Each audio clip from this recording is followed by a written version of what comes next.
Hi అండి, welcome back to happy recipes. నేను మీ స్వప్నని. ఈరోజు వీడియోలో ఎండాకాలం వచ్చేసింది కదా, చల్లగా ఏదైనా తినాలనిపిస్తున్నప్పుడు ఫ్రూట్ కస్టర్డ్ని చాలా ఈజీగా ఇంట్లో ఇలా ప్రిపేర్ చేసుకోండి. చాలా అంటే చాలా బాగుంటుంది.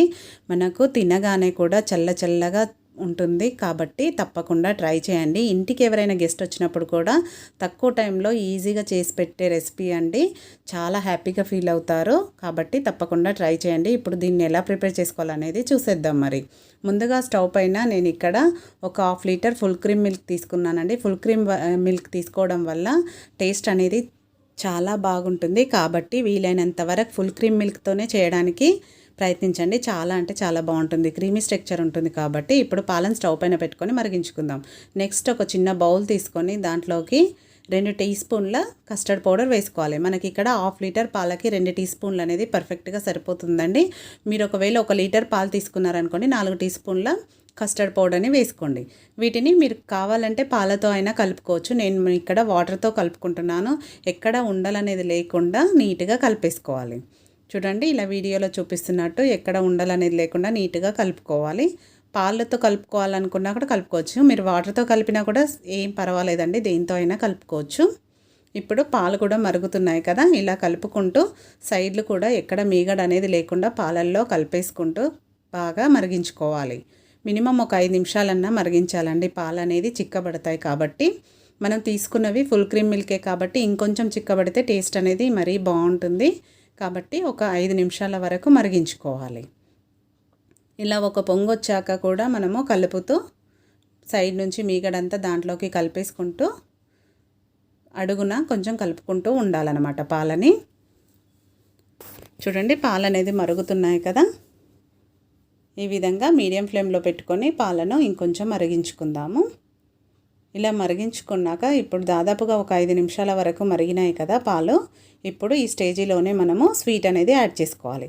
నేను ఇక్కడ ఒక 2 టేబుల్ స్పూన్ షుగర్ వేస్తున్నాను. ఎందుకంటే 2 టేబుల్ స్పూన్ పంచదార అనేది మనకు పర్ఫెక్ట్గా సరిపోతుంది. మీరు ఇంకొంచెం స్వీట్ ఎక్కువ కావాలంటే ఇంకొక టేబుల్ స్పూన్ యాడ్ చేసుకోండి. మామూలుగా తినే వాళ్ళకైతే ఈ 2 టేబుల్ స్పూన్ అనేది పర్ఫెక్ట్గా సరిపోతుందండి. ఇప్పుడు ఆ షుగర్ అంతా కరిగే వరకు కలుపుతూ కరిగించుకోవాలి. పంచదార వేసుకున్నాక ఒక 2 నిమిషాల పాటు మీడియం ఫ్లేమ్లో ఇలా కలుపుతూ కరిగించుకుంటే పంచదార ఇప్పుడు చూడండి కంప్లీట్గా కరిగిపోయింది కదా. ఇప్పుడు దీంట్లోకి మనం ఆల్రెడీ కలిపి పెట్టుకున్న కస్టర్డ్ పౌడర్ ఉంది కదా, దాన్ని ఒకసారి బాగా ఎప్పుడైనా దాంట్లో వేసే ముందు ఒకసారి కలిపేసుకోవాలి. కలిపేసుకొని ఇలా కలుపుతూ పాలను కూడా కలుపుకుంటూ వేసుకోవాలి. ఈ విధంగా మొత్తం కలుపుకుంటూ వేసుకోవాలి. మళ్ళీ వెంటనే కలపాలండి, ఎందుకంటే ఇది గడ్డల్లాగా ఫామ్ అవుతుంది. కాబట్టి వెంటనే కలిపేసుకోవాలి. ఈ విధంగా వీడియోలో చూపిస్తున్నట్టు మొత్తం సైడ్ నుంచి అంతా కలిపేసుకోవాలి.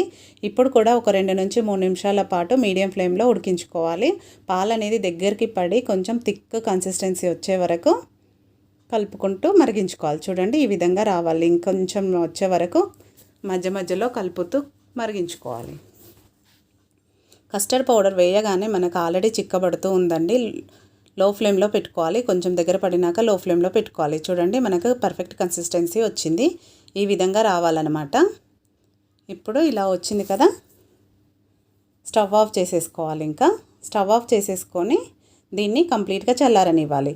చల్లారే వరకు కూడా మధ్యలో కలుపుతూ ఉండాలండి. ఎందుకంటే పైన మీగడ అనేది కట్టకుండా ఉండడం కోసం ఇలా కలుపుకుంటూనే ఉండాలి కంప్లీట్గా చల్లారే వరకు.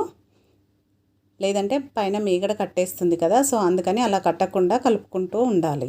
కొంచెం చల్లారినాక దీంట్లో వెనిల్లా ఎసెన్స్ కానీ లేదంటే ఇలాచీ పౌడర్ కానీ యాడ్ చేసుకోవాలి. నేను ఇక్కడ ఇలాచీ పౌడర్ వేసానండి, వీడియో క్లిప్ మిస్ అయింది. మీరు కావాలంటే వెనిల్లా ఎసెన్స్ అయినా వేసుకోవచ్చు. చూడండి, ఇప్పుడు కంప్లీట్గా చల్లారిపోయింది కదా. దీన్ని ఇప్పుడు బౌల్లోకి ట్రాన్స్ఫర్ చేసుకుందాం. మీరు ఇలా చేసుకున్న దీన్ని ఒక బాక్స్లో వేసి స్టోర్ చేసుకుంటే ఒక 5 డేస్ వరకైనా ఇలానే ఉంటుందండి. మీరు కావాలన్నప్పుడు తీసుకొని ఫ్రూట్స్ యాడ్ చేసుకోవడమే. నేను ఇక్కడ 2 బౌల్లో వేసుకుంటున్నాను. చూడండి, ఇలా నేను 2 బౌల్లో వేసుకుంటున్నాను. ఒకటి స్టోర్ చేసుకోవడానికి, ఒకటి ఫ్రూట్స్ యాడ్ చేసుకోవడానికి కూడా వేసుకుంటున్నాను.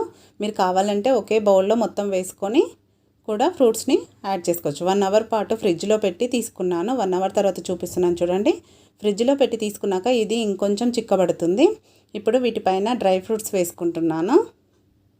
ఇలా డ్రై ఫ్రూట్స్ వేసుకొని అలాగే నెక్స్ట్ బాదం కాజు వేసుకున్నానండి డ్రై ఫ్రూట్స్. నెక్స్ట్ డేట్స్ వేసుకోవాలి. డేట్స్ అనేది కంపల్సరీగా వేసుకోండి. డేట్స్ తోటి మంచి టేస్ట్ ఉంటుంది, హెల్దీ కూడా కాబట్టి తప్పకుండా వేసుకోండి, స్కిప్ చేయకండి. అలాగే యాపిల్ ముక్కలు వేసుకుంటున్నా, మీరు ఇంకొంచెం సన్నగా కట్ చేసైనా వేసుకోవచ్చు. ఇలా పెద్దగా ఉంటే మా పిల్లలకి ఇష్టం కాబట్టి అలా వేసుకున్నాను. అలాగే నెక్స్ట్ గ్రేప్స్ని కూడా నేను హాఫ్ కట్ చేసుకొని వేసుకున్నానండి. మీరు అలానే వేసుకున్నా పర్వాలేదు. బనానా వేసుకుంటున్నాను. నెక్స్ట్ మీరు బనానాని కూడా చిన్న ముక్కలుగా వేసుకోవచ్చు అండి. అలాగే నెక్స్ట్ ఫైనల్గా దానిమ్మ గింజలు వేసుకుంటున్నాను.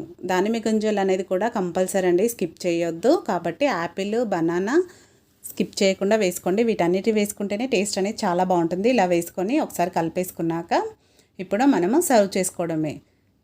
కప్పులలో వేసేసుకొని సర్వ్ చేసుకుందాము. ఇలా మొత్తం అంతా ఫ్రూట్స్ అంతా కలిసేలాగా కలిపేసుకోవాలి.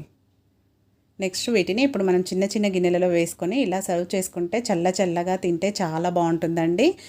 కాబట్టి ఈ ఎండాకాలంలో ఇలాంటి రెసిపీని తప్పకుండా మీరు ఇంట్లో ట్రై చేయండి. కస్టర్డ్ పౌడర్ తెచ్చుకున్నారనుకోండి ఎన్నో రెసిపీస్ చేసుకోవచ్చు. కాబట్టి తప్పకుండా ట్రై చేయండి. ట్రై చేశాక మీకు ఎలా కుదిరింది అనేది కామెంట్ పెట్టండి. అలాగే ఈ వీడియో మీకు నచ్చిందా? నచ్చితే ఒక లైక్ చేయండి. మీ ఫ్రెండ్స్, రిలేటివ్స్తో షేర్ చేసుకోండి. మరిన్ని ఇలాంటి టేస్టీ రెసిపీస్ కోసం మన ఛానల్ని వెంటనే సబ్స్క్రైబ్ చేసుకోండి. వీడియో నచ్చితే మాత్రం తప్పకుండా లైక్ చేయండి. Thank you for watching.